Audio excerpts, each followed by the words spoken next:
Unequivocally, I just shot the biggest interview of my career with the most riding on it. And you're probably like me, before important shoots, begin to overthink it. You put pressure on yourself that it has to be perfect. Thank God I got to go to a workshop just before this shoot, and it kind of changed everything for me. I was flown out to LA by Sony to go to this ASC workshop, the American Society of Cinematographers. And man, we got to be taught by some incredible cinematographers. People like Oren Sofer, who shot The Creator, Claudio Miranda, who shot the new F1 film, and Sam McCurdy, one of my favorite DPs. He's shot Shogun. Just incredible work. And I was so excited about this because before I'm going to this interview, I'm like, awesome, I'm going to get around these DPs. I'm going to be able to pull some wisdom and see what formulas they apply. And quickly, I realized that I was not going to be taught any formulas that day. I saw a series of cinematographers who all did one thing. They controlled the light in the room. They usually blocked out all the light before they added theirs. But then, man, they remained curious. I was expecting them to know instantly where they wanted to put the light, but they all set up the camera and began asking questions. What does the script call for? Where would the light naturally come from? What is something I haven't tried before? And what is the least amount of lights I need for this scene? With these DPs, the more questions I asked, the more I heard them breaking rules that we talk about so stringently online. I was talking about front lighting. How do they control their lighting on set so everyone has perfect backlighting from that key so you get a shadow side? And they said, no, sometimes front lighting is more natural. It might look better. Why does everything have to be perfectly backlit? I don't know. I didn't have an answer. I was like, it looks better. But they said, well, why does it look better? Does it have to? Overexposure. They said sometimes you got to let a window blow out. I saw this when we interviewed Stefano Ferrari, one of the best DPs on Netflix right now for documentary. He lets all his windows blow out. I'm always saying I like subtle backlight, but then you go look at Robert Richardson and he blows out his characters with heavy top lighting in all those Tarantino films. It was incredible watching people like Sam McCurdy say, I set my camera to 4,000 Kelvin for the entire shoot, and I try to use the least amount of lights, and we only use one camera on set. He was so curious, and he didn't care about a formula. He cared about what was landing on camera. There just really isn't rules, and that's what I'm trying to get at. And it frees you up so much more. So I really want to take the pressure off your shoulders. I've been putting it on myself that I have to shoot to a formula, make it look a certain way, attain someone else's work, but instead I'm forgetting about what's actually happening in front of the camera. And man, that helped approaching the CBUM interview. So this interview, this was Chris's life story. I'm always saying focus on one part of someone's life, but in this case, we are focusing on the entire thing. This is a 3-part doc series, and this interview went over the course of 2 days. It was just too much to try to fit in one day. We would have made Chris's mind melt, and I would have just started asking him crazy questions. No such thing as a stupid question. So we broke this over the course of 2 days, which meant we really had to control the lighting and create our own ambience coming in through the window in case there was clouds, so that if it did become suddenly dark, there was still light pouring in. If you want all the technical lists of all the lights and the setup we used, we actually have a PDF you can download. And actually this PDF has multiple lighting breakdowns for all sizes of interviews. We'll talk about more of that at the end of the video, but there's a link below. And then jumping back in, we had a giant silk setup with the egg crate grid so that we could control that key lighting on Chris's face, and then simply had the most subtle backlight on Chris, which it worked because we had these lights in the background. I don't love backlighting on my characters because it sometimes feels fake, but being the fact that we were showing these practicals in the shots, it felt natural to have a bit of that tungsten light falling back onto Chris's head. So the number one point for you, and I saw this with all of the top cinematographers, is when you walk into a room, ask yourself, what light can I control? That doesn't mean you have to block out light that's coming in. It's just for you to know what you want to add and how you want to shape it. Sometimes you walk into a room and you say, this is awesome, I don't want to change a thing. But for you to be a master of your cinematography, this is where you want to start. And then you begin to add lights in, and you can always add light in by removing the blackout that you put in there, whether that's Duvetine or even just a negative fill board. Which comes to my second point.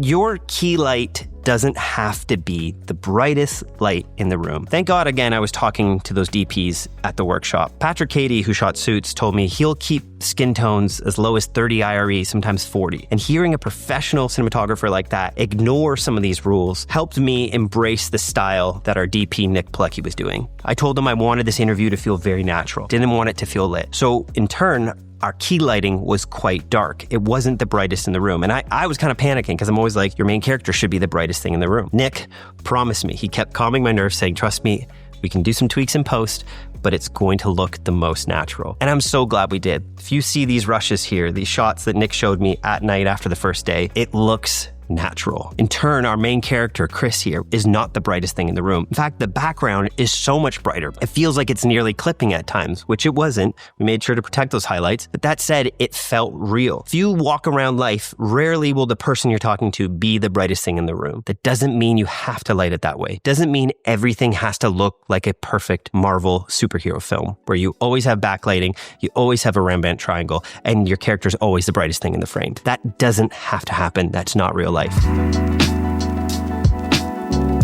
Now, I know some of you are going to say, like, look at all the giant gear you had. Of course, you can talk about making it look imperfect when you have all this incredible gear at your hands. You don't need big gear to create beautiful light. I saw Sam McCurdy with just 2 lights in a room light a whole scene for us using just the FX2, and it looked amazing. And that's what actually this setup right now. I'm just lighting this with one small tiny light, the X100 RGB light here from Zhiyun. This tiny light, I'll show you the setup.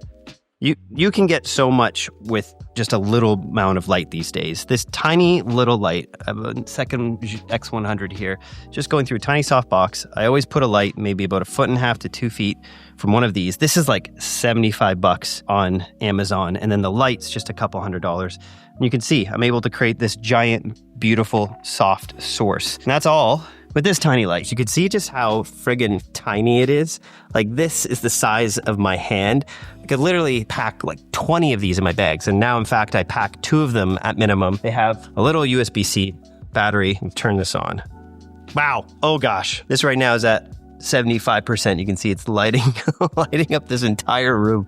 That's wild. It just hit me off the LCD there. Gosh, you can fully control this off an app. Like I mentioned, it can be powered off of USB-C or dedicated AC power cord. Super tiny, and you can light a beautiful interview like this. There's so many incredible small tools at your disposal these days. If you want to know more about this X100 light, I have a link below. This video is sponsored by Zhiyun. It's an affiliate link. You can check that out. I love Zhiyun's gear. It's so tiny. I pack it all on my trips now. You can even, with this light, add a Bowen's mount. You can see I have a beautiful giant softbox now.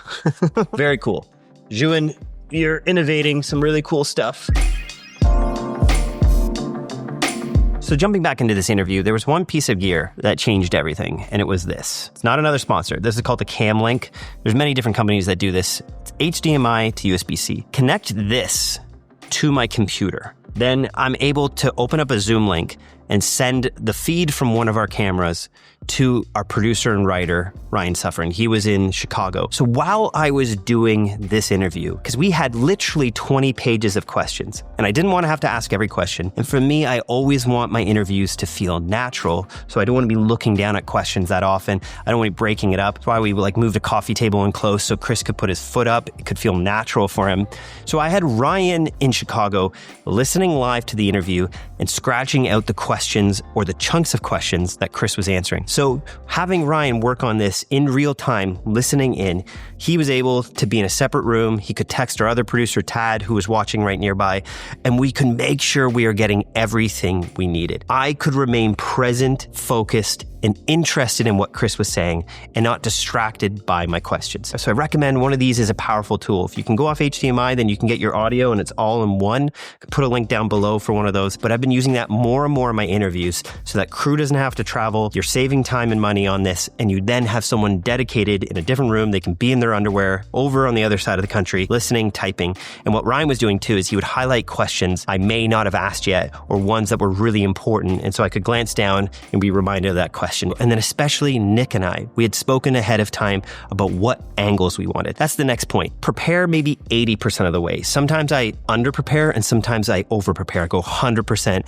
asking about every scenario. And then in turn, I feel like I have to adhere to the things I spoke about ahead of time. And in turn, I miss inspiration. I miss spontaneity. So Nick and I spoke about some of the angles we wanted when Chris was talking about challenging times. We may go shoot through the stairs so it felt more obscured. When he was talking about big proud moments of when he was a reigning champion, we would get down low and have this beautiful epic low shot. But then I also allowed Nick to just go find some cool stuff. He started grabbing whiskey bottles from around the rooms and putting them in front of the frame and made his shots look interesting. He went all the way up to the second floor and shot through the staircase. Having some room for spontaneity will allow you to discover things you could never plan for.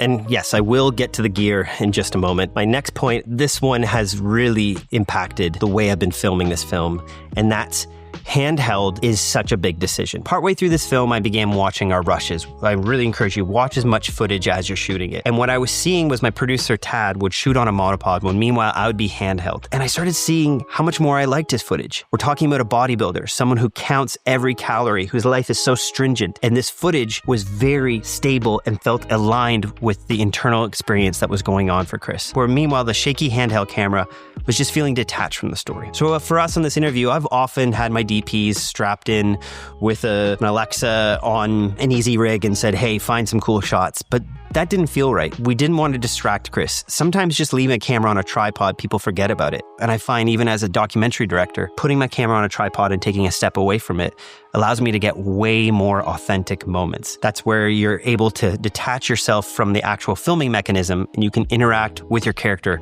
as a human. So if you're going to go handheld, make sure it's a decision you believe in, not just a lazy one that happens to be easier. And lastly is the gear. Here's a screenshot of all the camera gear we used. We went with 3 FX6s and 1 Alexa. And you were like, well, why are you doing that? I love having the Alexa on set, especially an Alexa LF, because it's just such a beautiful look. So for me, that kind of sets a standard for the colorist and us as camera operators to make sure our other images look as good as the Alexa. It's kind of like pulls everyone up in a way. So we had the one Alexa. Nick is very familiar with it. He wants to go to battle with a tool he knows. And he was using these lenses. Now, I do remember why Nick chose these is they're vintage. They had more of a natural look. You don't need me to talk about that. You've heard that at length. I love when lenses aren't necessarily soft, but the background bokeh and the fall off just is a bit more creamy, smooth. It's not as digital and crazy sharp. But then in turn, in order to get the best performance out of Chris, we didn't want people touching the cameras all the time.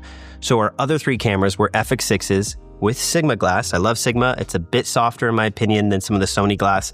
Not against the Sony lenses. I just really have come to enjoy the Sigma look. But we put all Sigma lenses on our FX6s and went to autofocus. The Sony's autofocus is amazing. It tracked Chris's eye. We were able just to leave the cameras rolling and there wasn't people walking around distracting him. But we still had that beautiful organic look on the Alexa being shot from all these different angles. I believe main angle was a 24mm. We switched to that last minute. I like being wide and close, especially when you're cropping to 235. On the lens on the ground, I believe we were on the 35. And on our other angle here, we are on the 50 or the 85. I'll confirm. We had these 3 angles, a low, triumphant looking up shot, showed the space, made Chris look strong. We're talking about a champion. Then we had our tight shot. This is just good to have a close up in case we need to see an expression on Chris's face.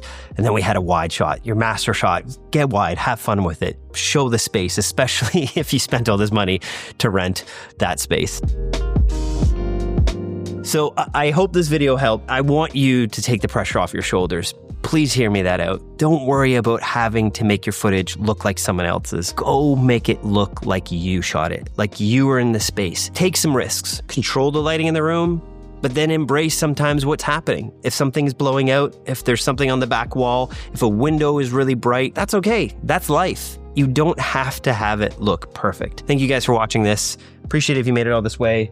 Huge shout out to Zhiyun for sponsoring this video. Oh, and check out that PDF guide. We break it down from all levels of cinematography, from beginning shoots with just a little bit of gear to more complicated interview lighting setups. And we include our lighting setup for this interview as well. You can check that out down below. That's a free download. Thank you for watching this. I hate goodbyes, but I love mixing cameras. Oh, and can you believe it? I didn't use the Helios.